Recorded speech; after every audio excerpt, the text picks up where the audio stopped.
Kensi yarezwe Bajeyi aragenda yigira Intakoreka mu mupira. Nicyo giteje ibi byose. Ni ukwiyumva, ni ukwirera Bajeyi, ni ukwica nabi, wahemukiye umupira. Inama ya kigabo, va mu byimbo nk'umugabo, sibyo? Uzusaba imbabazi abanyarwanda cyane, kandi usaba imbabazi abakunzi b'umupira, utangaze n'ingamba zo kutazabisubira, uvuge ko ibintu bitazongera. Ndabahaye ikaze, nitwa Egide Niyoyita. Ibyo muri Rwanda Premier League byafashe indi ntera nyuma yuko ikipe ya Gasogi United yanze gukina umukino w'umunsi wa 25 wa shampiyona wagombaga kwakirwamo n'ikipe ya Rayon Sport kuri stade ya Kigali Pele Stadium. Niho match yariteganyijwe ku masaha ya kare, ariko ikipe ya Rayon Sport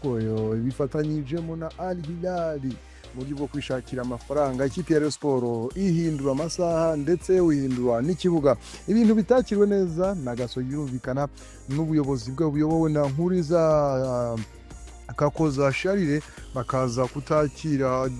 kutitabira uwo mukino, bikaza kurangira batewe mpaga ndetse na miliyoni 2 z'amande. Ibyo byaratambutse ku munsi w'ejo, mwarabyumvise, niyo nkuru iriho. Bamwe bati Kensi yarimo arya iminwa, ntacyo yarashoboye kuvuga rwose, tumvaga ibintu bye byose birimo kumwamwanya kubera ko itegeko riri claire. Hanyuma rero Kensi cyangwa se Kakoza Nkuriza Charles uzwiho kutarya imboga cyangwa kutaripana, ejo aravuze aravuga ndetse waranandika, dore ko yacishaga kuri social media ze zirimo X mu rukerera rwose, wabonaga yandika amagambo akomeye cyane yiganje mu Bwongereza rwinshi, ndetse we si wabonye isaha y'isa moya zigera kugira ngo ajye mu kiganiro cye rirarashahuriramo na Angel Bell mutabaruka, maze si ukwitereka baravuga, dore ko banirata cyangwa se banafite uruvugiro aho bavuga ko bo bafite platform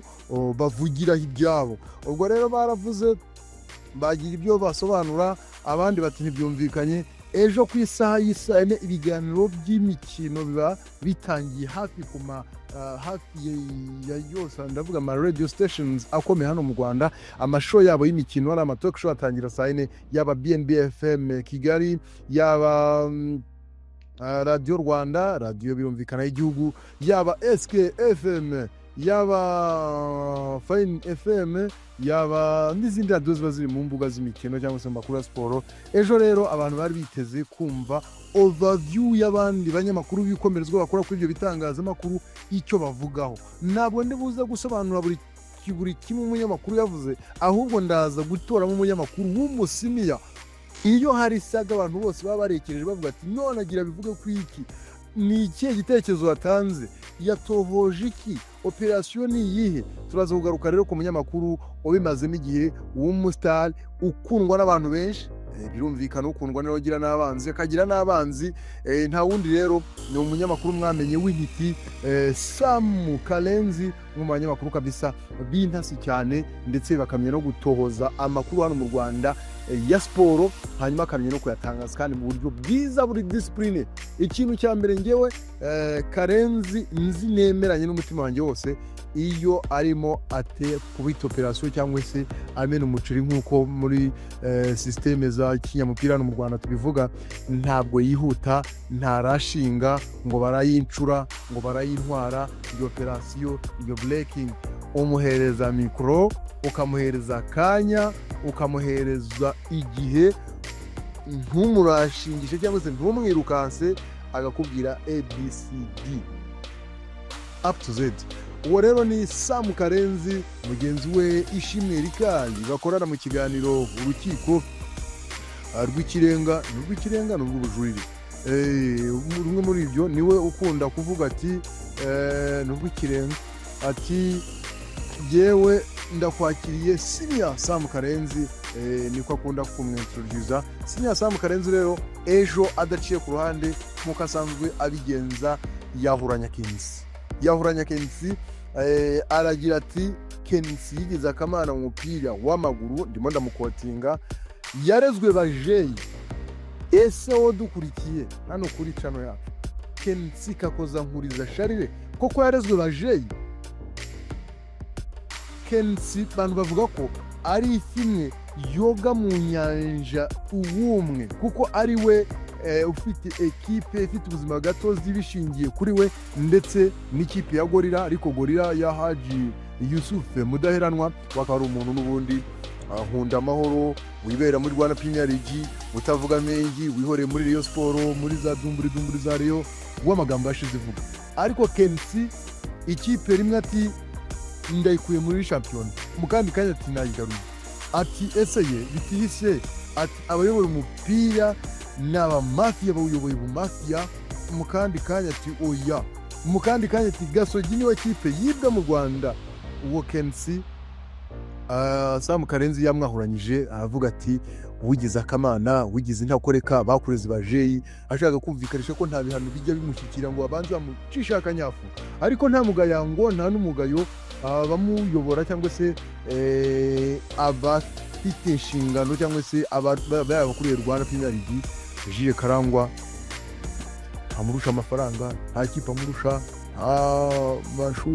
amashuri wenda ntabwo mbizi ariko usanga abenshi usanga abahiga mu mashyi no mu mudiri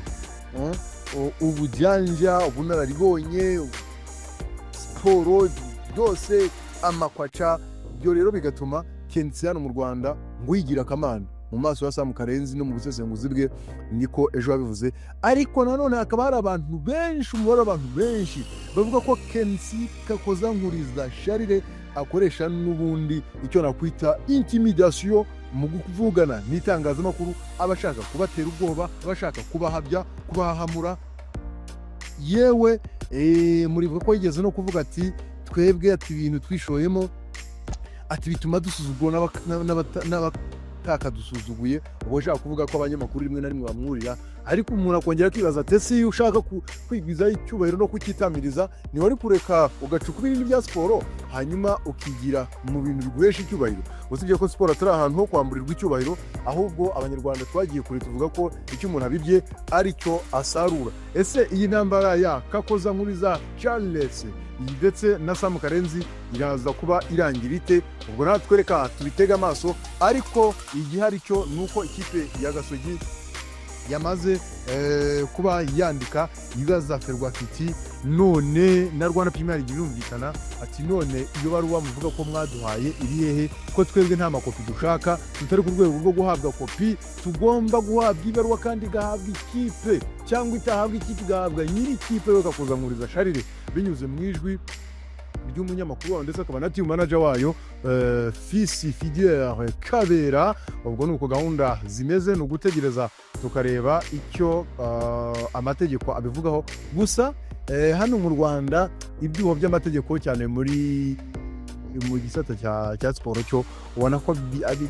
turabyuje pe ni byinshi ariko ubwo no gutegereza tukareba ese bizaba bigenda bite kandi mu gihe hano mu Rwanda turi kwitegurira kandi turiteguye imikino ya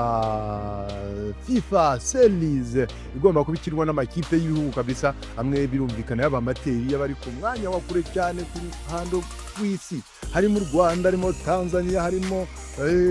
Grenada harimo Estonia n'ibindi bihugu by'amateri muri football byose bihurira hano mu rw'imisozi 2026 tugatangira tukidagadura gusa nkuko nagiye bibasobanurira iki gikombe cyangwa se imikino nta gikombe kizatangwa icyiza kiba kirimo no kugira amakipe atakagize ngahurira nkuko bisobanura nayo ahure yumva uko bimera ikindi kandi n'imikino igira akamaro ku rutonde ngaruka kwezi rwa FIFA ruzwi nka FIFA ranking dore ko ikipe yitwayemo neza muri ya marushanwa ya FIFA Series iba iyamanuka ku rutonde ikava ku mwanya umwe ikajya kundi kimwe uko niyo yakwitwaramo nabi ishobora gukonkoboka ikazamuka ikajya mu bicu hejuru iriya ubwo rero n'ugutegereza tukareba uko u Rwanda ruzaba rwitwara gusa u Rwanda icyo nakubwira Amavubi intwaro zose yazikozeho baraza